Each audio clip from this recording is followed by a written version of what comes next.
Hello, everyone. This is Deanna Minnick, and welcome to the Detox Summit. Today, we have as our guest Dr. Terry Wahls. Dr. Terry Wahls is a clinical professor of medicine at the University of Iowa, where she teaches internal medicine residents. She also sees patients in a traumatic brain injury clinic and conducts clinical trials. So I really like her diverse background of teacher, clinician, and researcher. So she really has a wide breadth of experience to bring to our discussion today. Now, not only is she a trained physician and researcher, but she's also been a patient herself and has had secondary progressive multiple sclerosis, which confined her to a tilt-recline wheelchair for 4 years. And if you haven't been to Dr. Wahls' website, she shows the pictures of her progression, and we're going to hear more about her story. So she has completely recovered. She's restored her health, and she now bikes to work every day as best she can, I'm assuming in Iowa, where she lives. She's the author of The Wahls Protocol, How I Beat Progressive MS Using Paleo Principles and Functional Medicine. And she teaches the public and the medical community about the healing power of intensive nutrition. So welcome, Dr. Wahls, to the Detox Summit. Great. Thank you so much for having me. Well, it's a pleasure. You were definitely high on my list of people that I wanted to speak because not only are you a book-trained physician and researcher, but you've actually healed yourself through nutrition. So I'm wondering if you can tell the listeners a little bit about you and your own personal journey through this experience. Sure. So I'm an internal medicine doc, very much a conventional medicine doc. Thought the supplements, alternative medicine was a colossal waste of money. And I was an academic doc, and so I thought the way to cure people was drugs, surgeries, procedures.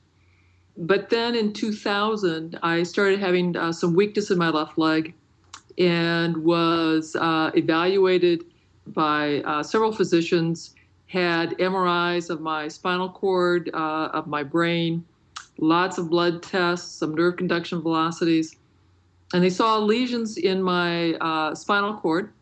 I had abnormal spinal fluid, oligobands. And then when they looked back at my medical records, they saw that I'd had a problem with dimming vision 13 years earlier.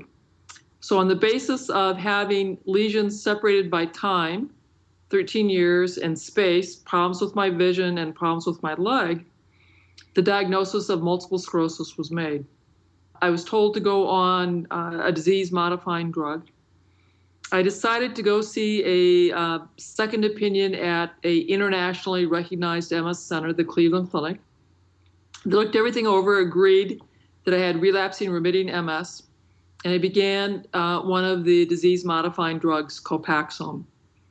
So for the next 3 years, I had just one episode of arm weakness. That's called a relapse. I responded well to steroids. And so that would be considered a success if it was a drug trial. But the problem was I'd been getting steadily weaker, less endurance, weaker back muscles. My doc told me it was time to get a scooter and then said, no, I want to get a tilt-recline wheelchair because of the fatigue. So that was in 2003. I, at that time, took Novantrone, and then when it became available, I took Tysabri. And then when that was pulled from the market, I switched over to Cellcept, which is a transplant drug that suppresses your immune cells. Now, when I was first diagnosed with MS, I started reading the medical literature and was very upset because within 10 years, half of people are disabled by fatigue and no longer working, and a third have some level of walking disability. My family convinced me that I should stop reading the literature because it was so upsetting. And so that's why I sought out the best people in the country to go take care of me. And in 2002, my neurologist suggested that I check out the work of Dr. Ashton Embry, Direct MS Charity of Canada. And he was a big fan of Lauren Cordain and eating a Paleolithic diet. And so at that time, after having been a vegetarian for about 20 years, I switched over and gradually reintroduced meat into my diet, went dairy, legume free, and grain free, I should add.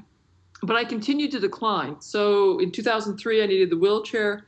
And that's when I decided, okay, I'll go back to reading the literature because I knew how bad it was going to be. I couldn't be any more upset.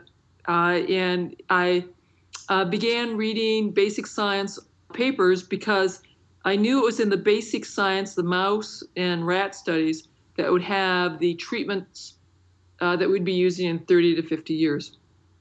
And then it occurred to me that I was wasting my time reading drug studies. I should try and read studies about vitamins, nutrients, supplements. And as I was doing my reading, I saw that, and I was reading about multiple sclerosis, Parkinson's, Alzheimer's, Lou Gehrig's. I saw that in all these brain conditions with shrinking brains, and with MS, you have a shrinking brain, that the mitochondria were becoming defective and signaling time to die too early in the brain cell and in the spinal cord. And now with more searching, I found articles where those mouse brains had been protected along with their mitochondria using a variety of vitamins and supplements. So I would translate these mouse-sized doses into human-sized doses and begin taking them. And after a few months, I got disgusted, stopped them, and discovered that I couldn't get out of bed anymore. So I resumed my supplements and decided that they were doing something very powerful for me.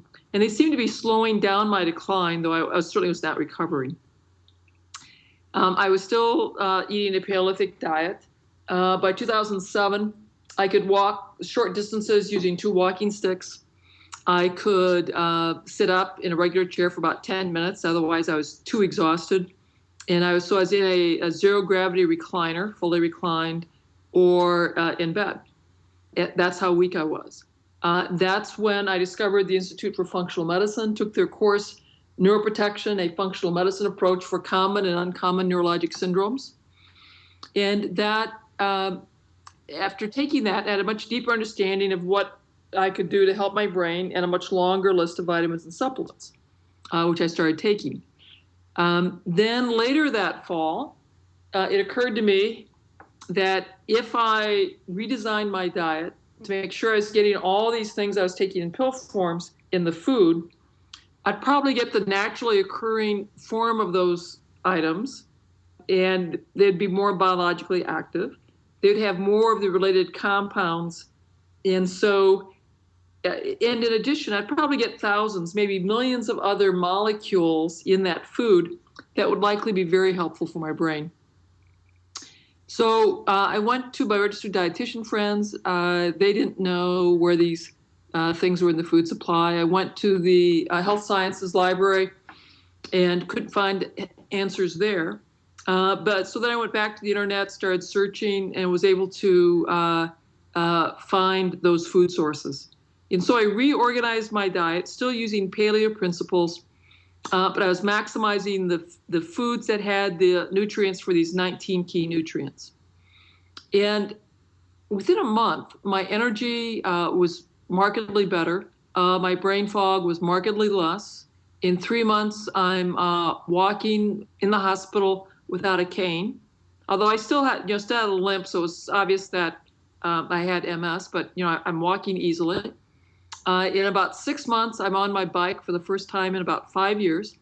And in a year, I'm able to do a bike ride, 18-mile bike ride with my family. Then I start lecturing the public about food. And we do a grand rounds at the medical college. And after that, the dean of the medical school helps me get a study team together to design a clinical trial. And I write the grant, get funding to conduct this clinical trial. So in October of 2010, we then start doing a clinical trial testing my full protocol in others with progressive MS. I've since written this book, and I've made it my mission to go out and teach the public and do medical conferences, seminars, et cetera, around the country and now internationally, teaching people about the critical role of nutrition, toxins, lifestyle in health and disease. Dr. Walls, this is just, I get goosebumps listening to you tell the story. And of course, I've seen you at these functional medicine conferences, and you and I have talked before, and then seeing the pictures on your website. But hearing you tell the details again, I can imagine that the listeners their jaws are dropping. That this Yes. is really an amazing story. And the beauty of this is that you are a physician and Mhm. that you are in the healthcare medical community where you can make an impact. You can take this to another level. So I'm just curious. I just feel like asking you this question, but how do your colleagues? I mean, obviously, it seems like you've got some receptivity, obviously, because there's this support on the part of studying what you've been doing. But do you ever get resistance? I mean, Sure. physicians just aren't trained in nutrition. So, how does that work? Are some people just completely polarized to what you're doing and then other people really like it? Or, So this has been an evolution. So in 2007, I'm wheelchair bound. 2008, I start walking around. People are amazed when they see me, and then I do this grand rounds. In I think the beginning of 2009, the reception, and this is a very unusual grand rounds. Physicians don't do things like this. You go up and you present a case, which is yourself, and then you discuss the theoretic mechanisms by why you recovered. I assure you, I can't imagine any other grand rounds has ever done that. And so the audience, there were two kinds of responses. One was this was the most brilliant, engaging grand rounds ever was, and the other was this person's a crackpot. What is she doing being, professor of medicine? hmm. And people, I think, correctly said, okay, one case, so what? We know MS is a unpredictable disease. So what? We don't really know why you got better. But the person who was the dean of the College of Medicine had been the chair of medicine when I was hired. He watched my decline, saw my early recovery, and he called me and said, Terry, this is really very important.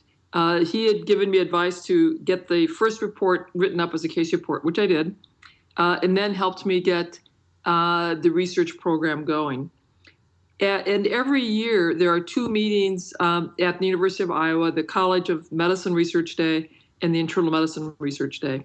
So at those meetings, we have our research poster and tell people the status of our research, the preliminary data. And so we're able to show that, yep, people could do this, that it was safe. And then we have the preliminary outcomes results. And as people came by and saw that I could get people to actually eat vegetables in a huge way, which my nutrition experts were like, oh my God, this is amazing. No one ever gets this kind of dietary change ever. So they're impressed that we could create that change. And then the change that we're reporting and showing in terms of change on fatigue, energy, brain fog, and walking speed, people would come by, would be very impressed, asked to join my study team because they knew that I was freezing blood. And then I started getting invited to give research seminars to various departments across the university and then across the country. And now, most recently, last fall, is in China talking about my research. Oh, that's wonderful. I'm so glad that you're getting the word out.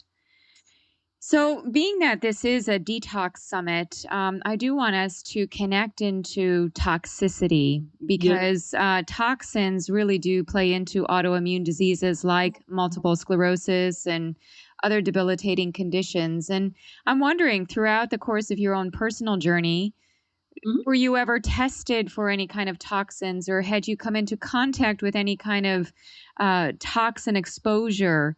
What Oh, was the yeah. connection? Yeah, maybe you could tell us Sure. about that. So, and I talk about this in my book at length.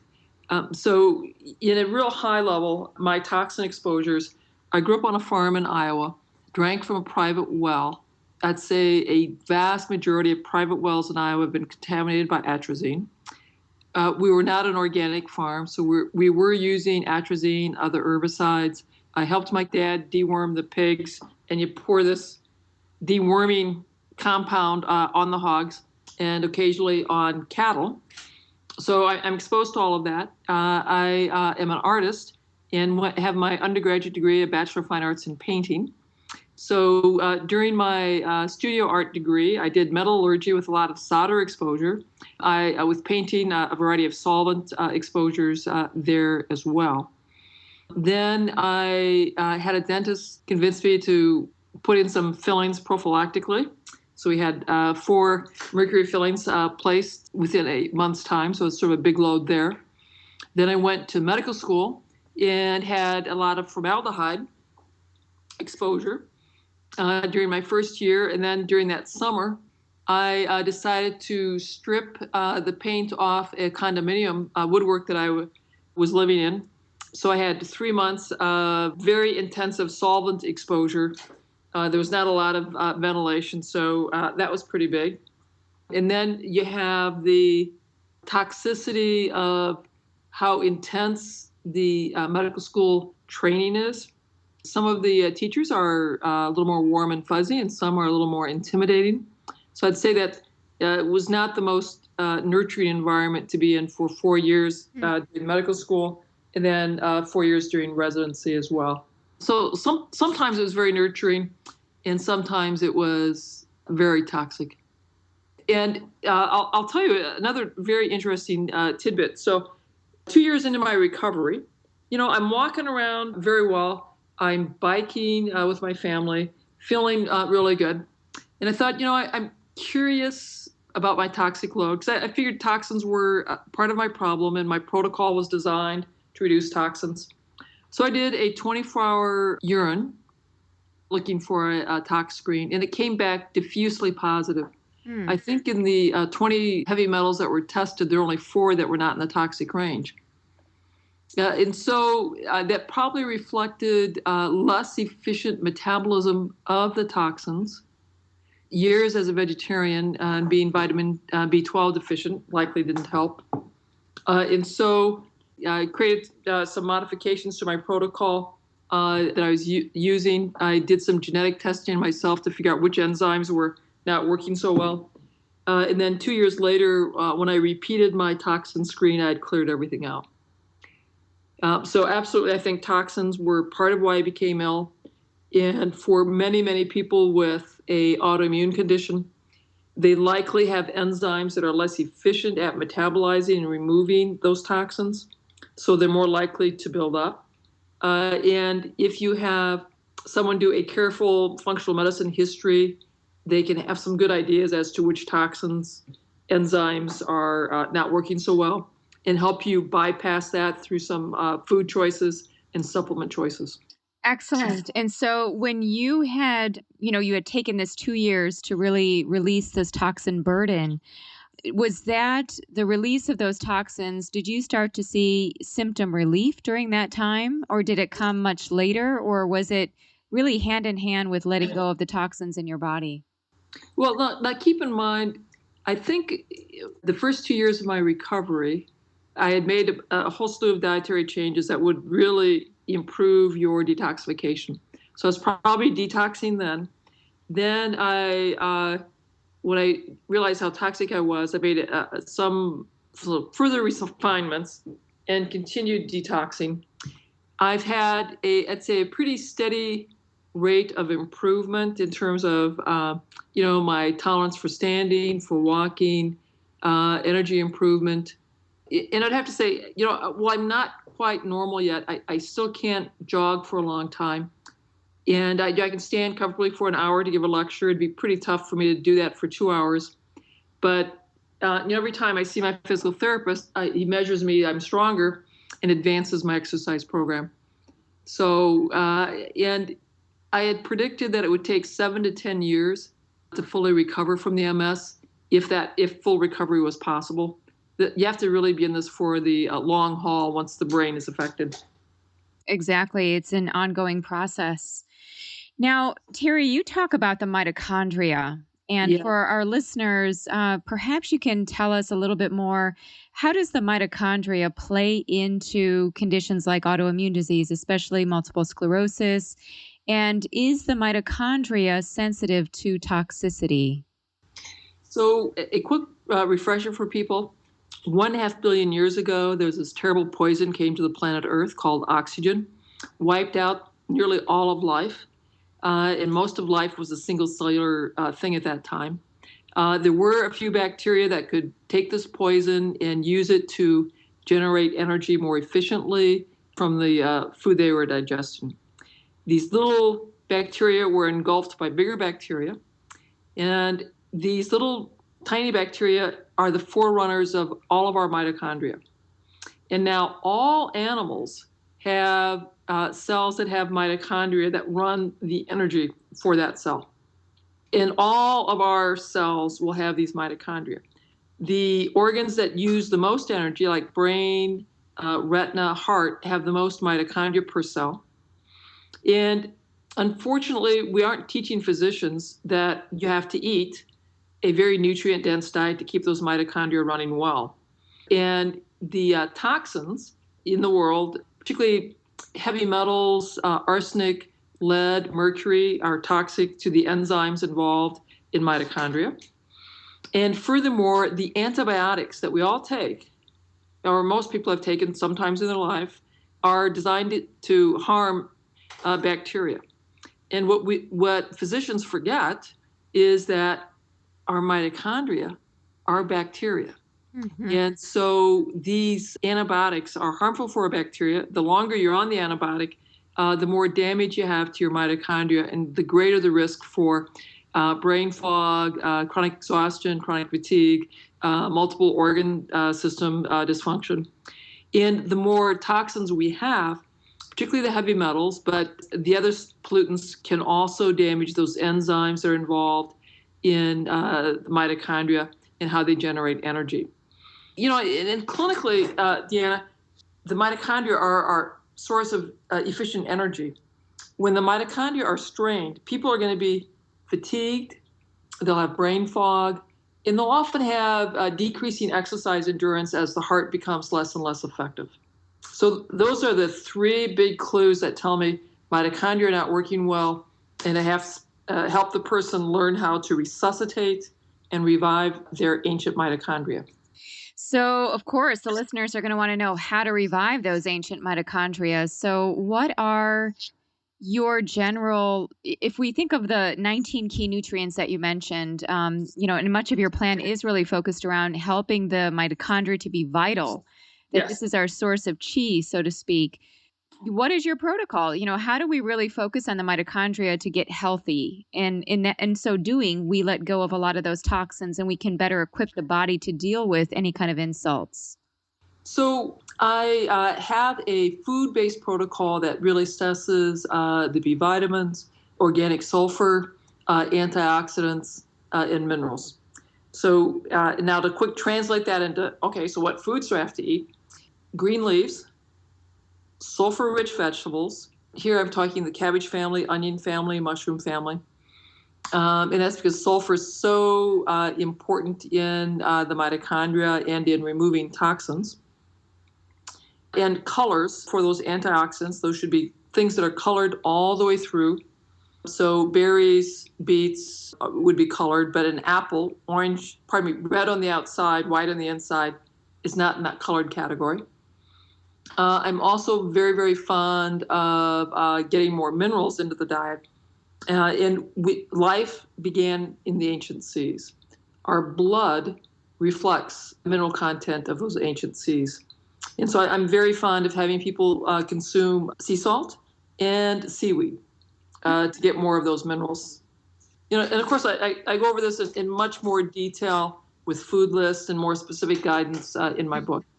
Yeah, and B vitamins, that seems to be something, if you look at the Krebs cycle, you look at how the body gets energy, we definitely need those B vitamins. So that makes sense. And sulfur, we've been talking about that with various other presenters as part of the Detox Summit and how important sulfur is for the liver detox process. So it sounds like basically what you've described is also a detoxification, really optimizing how our body detoxes. Yes. Now, let me put in a little more comment. So the three food groups that I emphasize in the sulfur category are cabbage family, onion family, and mushrooms. And now in the cabbage family, eating those foods will ramp up the enzymes that your liver and kidneys use to process and eliminate toxins. It also ramps up the enzymes in the brain, in all of our cells, to increase the production of glutathione, which is a very potent cellular antioxidant that helps protect the cells against free radical damage. Since we're chemical factories, in addition to the toxins that we eat and consume, I think your listeners should know that the very act of being alive and running the chemistry of life will generate free radicals and will generate some level of toxins that you need to ideally have your liver and kidney metabolize. Right. And that's why you mentioned the antioxidants as being so important for that process, Yeah. and getting colored foods, right? Yes, absolutely. Now, another thing that you mentioned that I think that everybody would have found very intriguing is this idea that you had some genetic tests to determine how well you metabolize. And you use that information to help you select foods to help your body do a better job.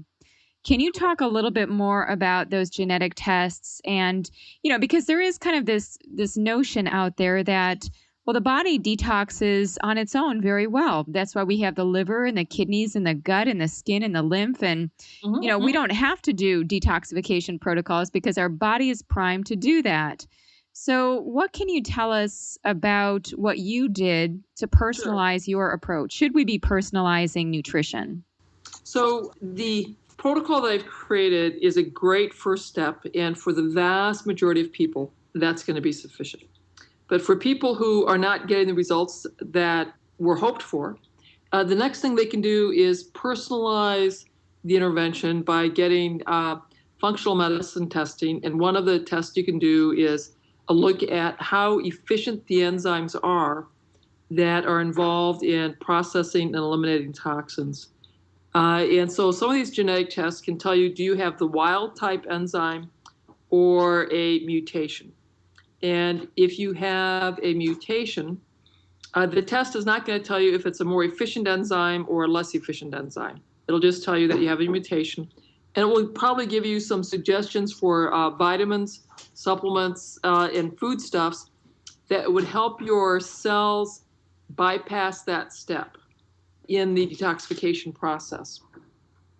Now, what I think is really very interesting is as I have gone through this testing, I saw that for many of these bypasses, the suggestion is eat more cabbage, eat more color, and get more iodine in place. So that's an important part of the protocol. In addition, they may suggest some specific amino acid supplements or a higher dose of particular vitamins to get you past that step. It can be very, very helpful for the person who does not respond sufficiently well to the standard protocol, but certainly not required by the majority. It would be a small minority that will need it, but it can be very helpful for them. Yes, exactly. And as you mentioned, that's a functional medicine-based test. So I'm kind of curious.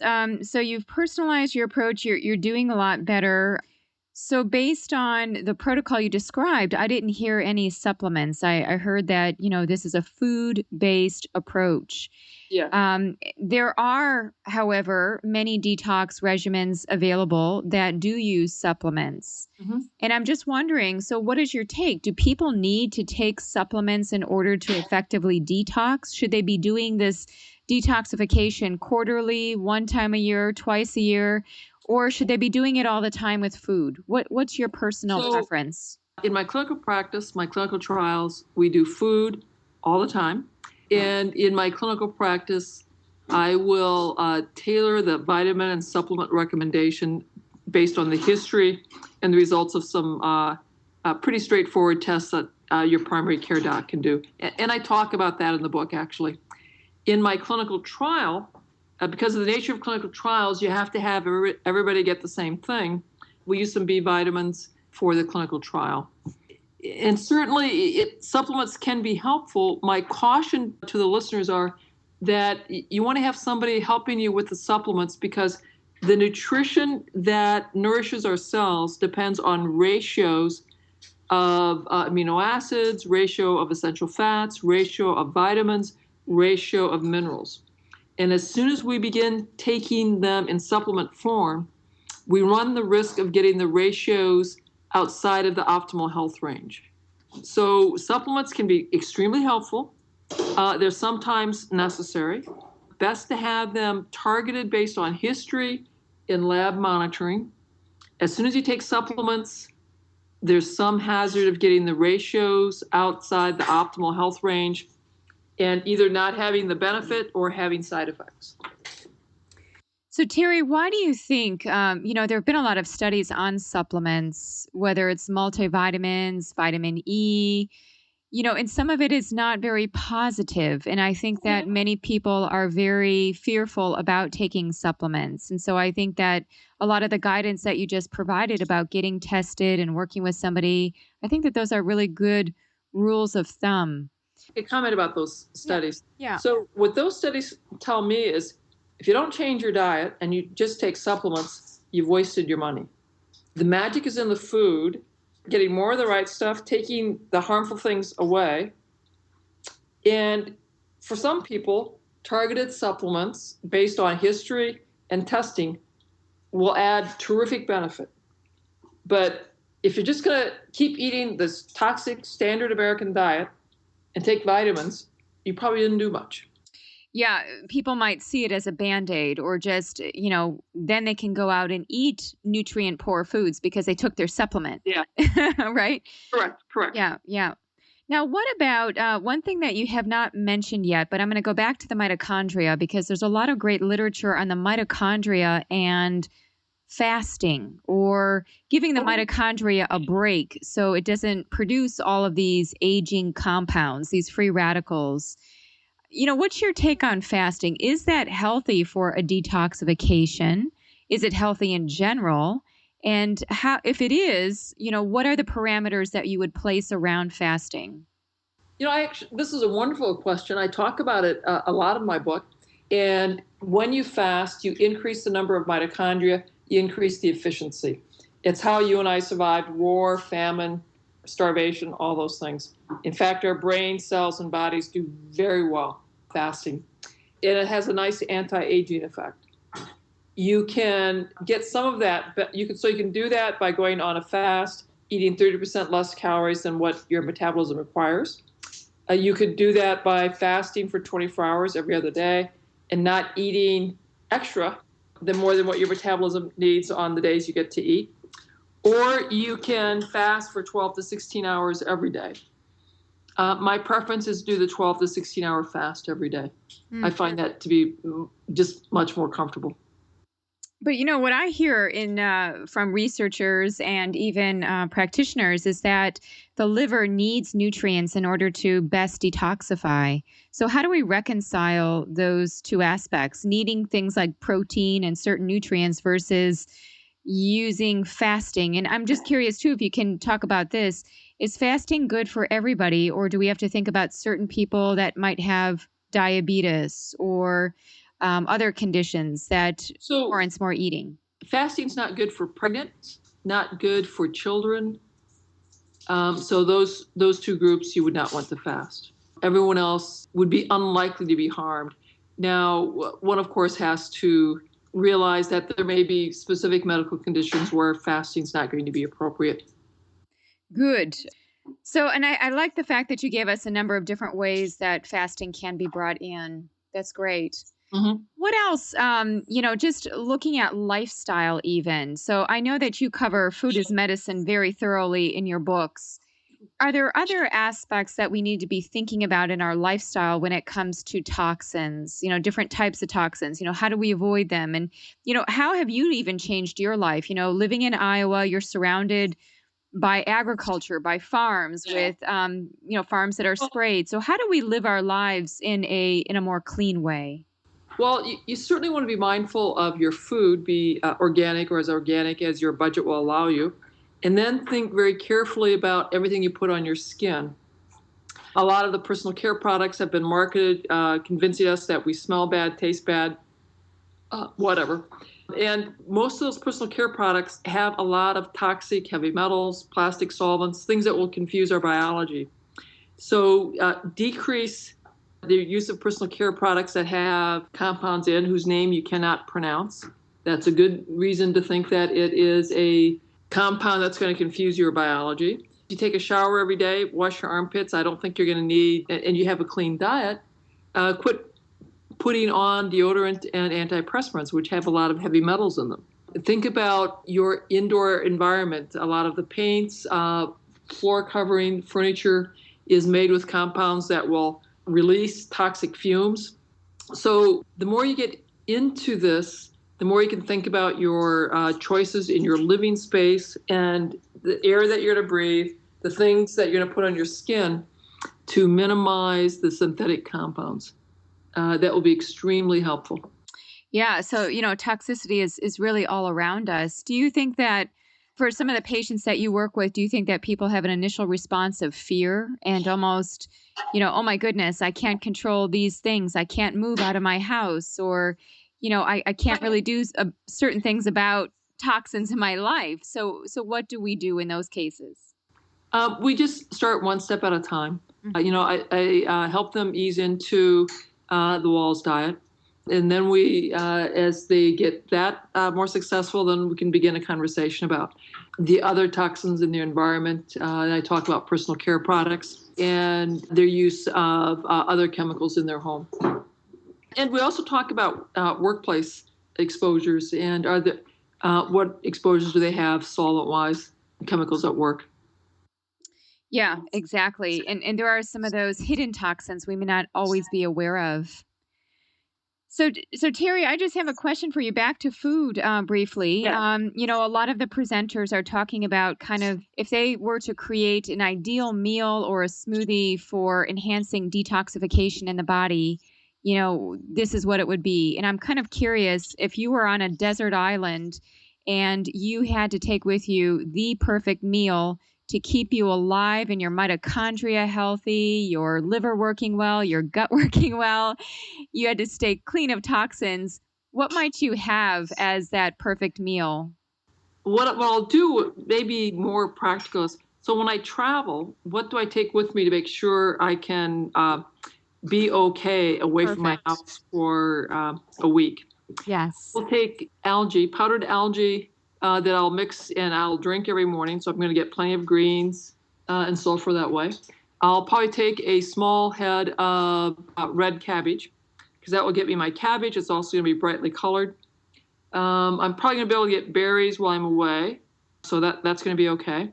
I can probably get some meat while I'm away. That's okay. But it's going to be hard to get my organ meat. So I'll make dehydrated liver, so liver jerky. And I will have that. Because liver, particularly when it's organic, is really a superfood. It is tremendous source of your vitamins, minerals, and antioxidants. But has to be organic. Must be organic. Gosh, it's so interesting that you came from more or less a vegetarian path for 20 years and now have transitioned into doing much more in the way of meat. And I know for many listeners, they may not eat meat. That may not be part of their daily living. Do you feel like that's an essential for people that are very concerned about immune issues? I had many, many requests for a vegetarian version of my protocol. So we did, in fact, create that. In my book, I talk about what I see as the nutritional risks and the health risks of vegetarian diet, why animal protein may be very helpful. But I also recognize that for some people, based on their religious and spiritual beliefs, that animal protein is not going to be acceptable to them. And so I give them the strategies to reduce their risk and maximize their health outcomes. And I also am quite frank in saying that I think the best health outcomes would require animal protein. However, I also acknowledge that if you have a very nutrient-dense diet that's vegetarian and vegan, and you follow the strategies I've recommended for reducing the potential downside risk of the vegetarian-vegan diet, I think people can do quite well. And I acknowledge that there certainly have been wonderful healing stories with the vegetarian-vegan diet. And there are people who have terrific health with those diets. And so if someone is at ideal body mass and is enjoying terrific health, then they are apparently doing the vegetarian vegan diet very successfully. But if they have a chronic complex medical problem as a vegetarian and vegan, that to me tells me that their nutrition is likely part of the problem and needs to be adjusted in some way. Okay, good guidance there. And even on the liver, what I've heard from various people, even within functional medicine, is since the liver does a lot of the detoxifying, that they would not advocate that their patients eat liver. But you're saying because it has all these cofactors, it's a very nutritious part of the animal that can give us a lot of those nutrients that we need for detox. It's actually critical nutrition. And if you look in the wild, our carnivores will eat organ meats and leave the muscle meat behind. If you look at traditional hunter-gatherer societies, a large proportion, a third, quite routinely, of the animal protein is organ meat. Mm-hmm. If you look at modern society, for thousands of generations, organ meats were a vital part of the nutrition. I have this wonderful book, The Compendium of Modern Cookery from 1890, that my great-grandmother had. Wonderful chapter in there about organ meats and the critical role organ meats play in health. And then somehow we got confused. Just because the liver is where you detoxify compounds doesn't make the liver toxic. Mm-hmm. Mm-hmm. I take great exception to my functional medicine folks who say that organ meat should not be consumed. It absolutely should be consumed, but you have to be very careful that it's nutritionally clean, that it's organic, and free of hormones as possible. And Terry, how's the taste? Have you made it palatable? When you say that you dehydrate it, does it taste good then? You marinate it, you put it in with a lot of spices. I like things hot and spicy, so I think it's quite delicious. Learning how to make liver and onions, you have to be careful not to overcook it. If you overcook it, it's awful, but if you leave it medium rare, it's really quite wonderful. Mm-hmm. If you make liver pate, wonderful. My teenage kids actually like that. Heart, also excellent source, is my kids and my family say this is like the best steak they've ever had. And it used to be that brains was a terrific delicacy. And certainly there's great anthropologic evidence that the reasons humans were able to grow big brains is that when we were in Africa, we were bashing in the skulls and eating brains that the lions, et cetera, could not eat. Oh, interesting. So it really brings in the medical anthropology side too. Yes. So the organ meats can be quite delicious. And I'd remind everyone that we all acquire a taste for our culture. And taste is very much a culturally acquired taste. That for most of us, we have to be exposed to a new taste 5 to 30 times before we really enjoy it and crave it. Just because something does not taste as pleasing as you expected the first time does not mean that if you continue eating it, you won't develop a great appreciation for those more complex flavors. It's true. And it's back to the concept of food being medicine. Food is information. And so if we see it in that way, perhaps we can bring down our taste benchmark a bit more and, learn to appreciate food for the medicinal qualities it imparts to us. Absolutely. So, Terry, we're at the close of our interview. I'm wondering a couple of things. So first of all, I'm wondering if you could summarize 3 main takeaways for the listener based on everything that you said. If you wanted them just to remember 3 things that are so important for them with respect to toxicity and keeping their bodies clean, what would those be? Eat more non-starchy vegetables, eat organ meat, eat seaweed. Great. I love it. And very memorable. I really like those. We'll post those on our social media too. So perfect. How can people find you? Obviously you've written your book. Just give us the soundbite here on your websites and everything going on for you. So go to Terry Wahls, Terry, Wahls, WAHLS.com. Please put in your email so you can get the free materials we talk about in the book. of course, we'd like you to pre-order the Wahls protocol so you can get that life-changing information as soon as possible. Yes, I would highly recommend it. Really a fabulous. Everything that Terry has talked about is so incredibly valuable. And so the question is, how can you put that into motion? So I think that getting her book and really working with your practitioner is a great first step.